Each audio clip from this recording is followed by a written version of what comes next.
मंजूर झालते का अडाणी बाय विधवा बाय एक मिनिट ऐकून घ्या एक मिनिट ऐका हो ऐका नाही अडाणी बाय विधवा बाय त्यांना 4 टाइम जमवायचे तुम्ही त्यांचे कागद आहे ना ती फाईल करायची बाजूला ठेवायची ज्यावेळेस टार्गेट त्यावेळेस बसून द्या देणार करून 7 वर्ष झाली 7 वर्ष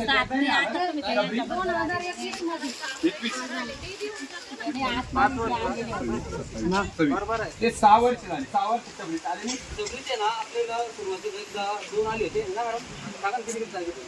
पहिले 2 होतं पण मी काय म्हणतो ते जर गेले माहितीच्या अधिकारात तुम्हाला त्रास होईल ना विधवांना प्रायोरिटी ना विधवांना प्रायोरिटी आहे त्यांचा 1 नंबर करून द्या आता ऐका ना तुमचं आहे ना प्रस्ताव इथं ऐकण्याचं थोड्या वेळ चौकशी करून घ्या नाही तर परत बनवा आता जे टार्गेट येईल त्याच्यात तुमचं टाकून द्यायला होतं किती 7 वेळा बनवायचं बरं आता ते काय नवीन आले त्याच्यात प्रस्ताव बनवून देणं काम आपलं आहे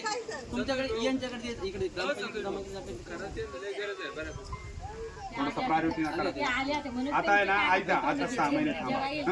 6 महिन्यात त्याने का काम नाही झालं ना मग मी स्वतः येईल मग आपण डायरेक्ट वरती जाऊ आणि आता जे बी सेपरेटचं टार्गेट येईल त्यात तुम्हाला प्राधान्य द्यायला चल आणि तो ठराव जोडून द्या त्यांना तो आताचा ठराव सह्या झाला तो पारंपरिक ग्रामसभेचा देऊन टाका त्यांना. त्याचे झेरॉक्स काढून त्याचे फोटो मारून घ्या आणि जोडून घ्या त्याला त्याला फोटो काढून घ्या